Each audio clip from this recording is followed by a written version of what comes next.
अगर मल्ला का बेटा उप मुख्यमंत्री बन सकता तो क्या आदम का बेटा मुख्यमंत्री नहीं बन सकता? हमको जवाब दो आप। अगर मल्ला का बेटा उप मुख्यमंत्री बन सकता तो क्या मोहम्मद का बेटा नहीं बन सकता मुख्यमंत्री? मेरे भाई, फैसला आपको करना है। 17% हैं, 3% हैं और 14% हैं। 14% हैं तेजस्वी, और आप देते हैं टिकट उनको कितना? 14 है तो 36% टिकट दिया। जो 17% है उनको क्या दिया? उनको लॉलीपॉप दिया और बोला कि बेटा चूसते रहना। तुम 14% और दोस्तों, असदुद्दीन ओवैसी साहब ने कमाल कर दिया। आज मैं आपको एक बेहद धमाकेदार वीडियो दिखाने जा रहा हूं उन्हीं का, जिसको देखने के बाद आपको मजा आने वाला है। जी हाँ मेरे दोस्तों, आप तो जानते ही होंगे बिहार चुनाव चल रहा है और बिहार चुनाव में असदुद्दीन ओवैसी साहब जो कमाल कर रहे हैं, जो लोगों के दिलों में जगह बना रहे हैं, वो देखकर आज आपको बेहद बड़ी हैरानी होने वाली है। आज आप देखोगे किस तरह से लोग असदुद्दीन ओवैसी साहब को सपोर्ट कर रहे हैं और अपनी रैली में असदुद्दीन ओवैसी साहब ने जो कहा है वो सुनकर आपको बेहद बड़ा धक्का लगने वाला है, यानी मजा आने वाला है और आप सोचने पर मजबूर हो जाओगे कि अब बिहार की जनता असदुद्दीन ओवैसी साहब के साथ है। मेरे दोस्तों, अभी मैं आपको जो वीडियो दिखाने जा रहा हूं वो वीडियो देखकर आपको बेहद बड़ी हैरानी होने वाली है और आपको पता चलने वाला है कि बिहार में असदुद्दीन ओवैसी साहब को कितना सपोर्ट मिल रहा है इस चुनाव के अंदर। मगर दोस्तों, ये वीडियो दिखाने से पहले मेरी आपसे गुजारिश है, आज का मेरा ये वीडियो पूरा एंड तक जरूर देखना और अगर आप मेरे चैनल पर नहीं आए हो, चैनल को जरूर सब्सक्राइब करना, साथ में इस वीडियो को ज़्यादा से ज़्यादा लोगों में शेयर जरूर करना। चलिए दोस्तों, पहले आप ये वीडियो देख लीजिए, फिर आकर मैं आपसे बात करता हूँ।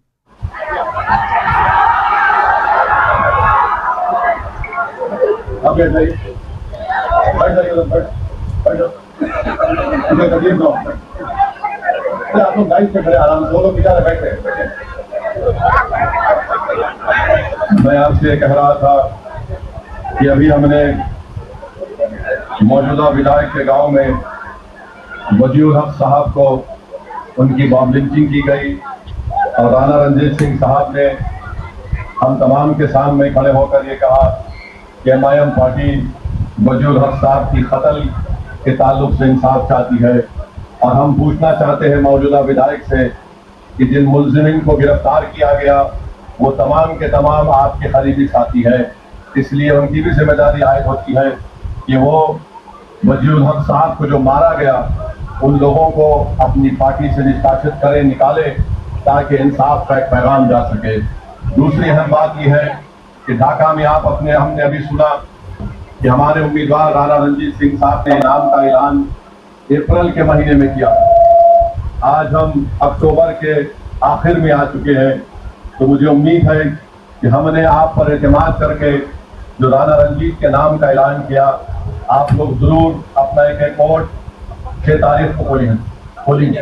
11 तारीख के दिन आप राणा रंजीत के हक में पतंग साहब पर बटन दबाकर अपने इत्तेहाद का सबूत देंगे। ढाका विधानसभा में जो नेपाल से बॉर्डर लगा हुआ है, अगर आप राणा रणजीत को कामयाब करेंगे, मैं आपसे वादा कर रहा हूं कि यहाँ पर जो डीजल की और फर्टिलाइजर की जो स्मगलिंग होती है, इंशाअल्लाह ताला वो स्मगलिंग रोकी जाएगी, जो बीजेपी के विधायक नहीं रोक पा रहा है। आप अगर 11 तारीख को पतंग साहब के निशान पर बटन दबाकर राणा रणजीत को कामयाब करेंगे, तो मैं आपसे वादा कर रहा हूँ कि ढाका में जो यहाँ पर बस स्टैंड नहीं है, इंशाअल्लाह ताला उस बस स्टैंड को बनाया जाएगा। अगर आप 11 तारीख को राणा रणजीत को पतंग साहब के निशान पर बटन दबाकर वोट देंगे और कामयाब करेंगे, तो आप ये बात, मेरा पैगाम लेकर जाइए कि बीजेपी के विधायक के दौर में और एनडीए की हुकूमत के दौर में, नीतीश कुमार के दौर में, मोदी के दौर में जो यह भ्रष्टाचार और रिश्वत को आम कर दिया गया है, अगर आप गवर्नमेंट के दफ्तर में जाते हैं, ऑफिस में जाते हैं, तो आवास योजना के लिए इतनी रिश्वत, पेंशन के लिए इतनी रिश्वत, म्यूटेशन के लिए रिश्वत, राणा रणजीत कामयाब होगा तो इंशाअल्लाह ताला ये रिश्वत के तमाम अड्डे बंद होंगे और गरीब जनता को उसका फायदा मिलेगा। आप राणा रंजीत को ढाका से कामयाब करिए। जो डिग्री कॉलेज नहीं है, खास तौर से हमारी बेटियों की तालीम को जारी रखने के लिए राणा रंजीत को डिग्री कॉलेज बनाएगा। बिहार की ट्रांसपोर्ट की बसेस नहीं है और उसी वजह से हमको और आपको छोटे छोटे सफर को तय करने के लिए प्राइवेट गाड़ियों में 40 से 50 रुपए देना पड़ता है। अगर विधायक होगा राणा रंजीत तो इंशाअल्लाह ताला गवर्नमेंट की बसें ढाका की रोड पर चलेंगी। जो ढाका और लोहका में जो रोड का काम पीएमजीएसवाई में रुका हुआ है वो इंशाअल्लाह दोबारा शुरू होगा। जो ढाका और सुगौली की उस रोड पर हमेशा पानी जमा हो जाता, जिसमें मार्केट में जाने से आपको तकलीफ होती है, इंशाअल्लाह वो काम पूरा किया जाएगा। बहरवा में, हरपुर में, नागहा में और परसौनी में जो रोड नहीं है, ये बीजेपी के विधायक की नाकामी का एक खुला सबूत है। जो रोड नहीं बना सका और आज आकर रोड का मुतालबा ढाका की जनता से कर रहा है। आप राणा रंजीत को कामयाब करिए। यहाँ का नौजवान पलायन करता है। मैंने खुद अपनी आंखों से देखा कि बंबई में जो लोग बैग बनाते हैं, ऐसे 25,000 ढाका के नौजवान अपनी माँ और बहन और अपनी बीवियों को और अपने नौजवान बच्चे और औलाद को छोड़कर अपना पेट काटने के लिए, अपने घर में शराब जलाने के लिए वो बच्चे वो मुंबई में जाकर बैग बनाते हैं। यहाँ पर इंडस्ट्री खोली जा सकती है। शर्त यह है कि आपके विधायक में इखलास हो, जो हुकूमत से लड़कर यहाँ पर इंडस्ट्री बनाए। ये काम इंशाअल्लाह ताला राणा रंजीत करेगा। ढाका का नौजवान पंजाब की खेतों में काम कर रहा है। दिल्ली में बिल्डिंगें बनती हैं तो बहैसियत एक लेबर का काम ढाका का नौजवान करता है। कौन सा डबल इंजन सरकार का काम यहाँ पर हुआ बताइए। ढाका में मनरेगा का काम साल में 25 दिन अगर किसी गरीब को मिल गया तो बहुत बड़ा कारनामा हो गया। और आप जानते हैं मेरे भाई कि केसरिया में ढाका ईस्ट की पंचायत में जो अस्पताल है, वहां पर एक्सरे की मशीन नहीं है, वहां पर खून का टेस्ट नहीं होता है। और 8वीं जमात के बाद, 8 क्लास के बाद ढाका में हमारी बेटियों को पढ़ने के मौके नहीं मिलते हैं। बताओ जायसवाल, तुमने कौन सा काम किया? तुम्हारी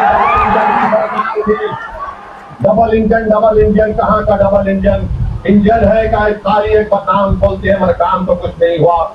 आप जाकर देख लीजिए, स्कूल है, बाउंड्री वॉल नहीं है। मॉडल स्कूल जो बन रहा है 2022 से बन रहा है, अब तक मुकम्मल नहीं हुआ। ढाका का सब डिविजनल अस्पताल, ना यहाँ डॉक्टर है, ना एक्सरे की कोई मशीन है। मेरे अजीज दोस्तों और बुजुर्गों, 35 से 40 किलोमीटर, क्या ये बात सच नहीं है कि अगर कोई बीमार पड़ जाता है तो मोतिहारी के सदर अस्पताल को ले जाने के लिए 35 से 40 किलोमीटर का सफर ढाका के गरीब को करना पड़ता है। ये डबल इंजन है। ये कहाँ का डबल इंजन? ये इंजन चलता नहीं, सिर्फ दिखाने के लिए है बीजेपी का, नीतीश कुमार का। और आप जानते हैं कि सैलाब आता है, जो नदी है बागमती और लालबतिया, इसका खास असर नैनहा में और बसगढ़ी में पड़ता है। इस नौजवान को कामयाब करो। मैं इन गांव के रहने वालों से अपील कर रहा हूं कि आप अगर राणा रंजीत को कामयाब करेंगे तो इंशाअल्लाह ताला ये मसाइल हल होंगे। ढाका शहर में आप देखते हैं कि पानी भर जाता है, और आप ये भी जानते हैं कि यहाँ पर धान, मकाई और गेहूं की कीमत नहीं मिलती है। ये कैसा देश का मंत्री है? ये कैसा बिहार का मुख्यमंत्री है जो बिहार की जनता को झूठ पे झूठ बोला जा रहा है? किसान को उसकी कीमत नहीं मिलती, ना मकाई की कीमत मिलती, ना गेहूं की मिलती, ना धान की मिलती है। आपको जरूरत है तो एक काम करने वाले विधायक की जरूरत है। सिंचाई का कोई इंतजाम नहीं है। डीजल ट्यूबवेल की वजह इस्तेमाल करने की वजह से किसान को बड़ी तकलीफ हो जाती है, उसके मुनाफे में कमी आ जाती है। क्या इस विधायक ने यहाँ पर किसानों के लिए कोई कोल्ड स्टोरेज का इंतजाम किया? जोर से बोलिए, इंतजाम किया? अल्लाह करे कि उसकी कान में आपकी नहीं की आवाज सुनाई दे दे। आप बताइए, बीजेपी और जेडीयू बार बार कहते हैं कि हमने ऐसा कर दिया। अरे ये तमाम यहाँ पर ढाका विधानसभा में कुछ काम नहीं हुआ, बल्कि आप देखते हैं कि एक मनसूबाबंद तरीके से ढाका विधानसभा को कमजोर कर दिया गया। तो हम उम्मीद करते हैं आपसे कि आप 11 तारीख के दिन अपने के वोट का इस्तेमाल करेंगे। दूसरी तरफ एक और पार्टी है, इंडिया अलायंस, अपने आप को गठबंधन कहते हैं। अब गठबंधन की हकीकत यह है कि जो हमारे वीआईपी पार्टी के लोग हैं, अभी इलेक्शन शुरू नहीं हुआ तो उनके जिम्मेदार ने कह दिया कि बिहार में हमारा मल्ला समाज की आबादी 3% है और हमारा उप मुख्यमंत्री होगा। मैं आपसे पूछना चाहता हूं, अगर मल्ला समाज जो 3% की आबादी है और वो तेजस्वी के बाजू बैठकर कहता है कि हम उप मुख्यमंत्री होंगे, मैं ढाका की आवाम को और बिहार की जनता को और खास तौर से वो 17% अल्पसंख्यक समाज को एक पैगाम दे रहा हूं। 3% है और उनकी ताकत को देखो आप, उनके सियासी शऊर से सबक हासिल करो आप, और उनकी बहादुरी को देखो कि 3% और कह रहे कि अगर हमारी सरकार बनेगी तो उप मुख्यमंत्री हमारा होगा। बताओ आप 17% है, अगर मल्ला का बेटा उप मुख्यमंत्री बन। दोस्तों देखा आपने ये वीडियो, मुझे पूरी उम्मीद है ये वीडियो देखकर आपको सब कुछ समझ में आ चुका होगा। दोस्तों आपकी क्या राय है इस वीडियो के बारे में मुझे कमेंट बॉक्स में कमेंट करके जरूर बताना। दोस्तों आज के वीडियो बस इतना ही। मैं फिर मिलूंगा ऐसे ही दूसरे वीडियो के साथ। लेकिन इस्लाम, नमस्ते, जय हिंद।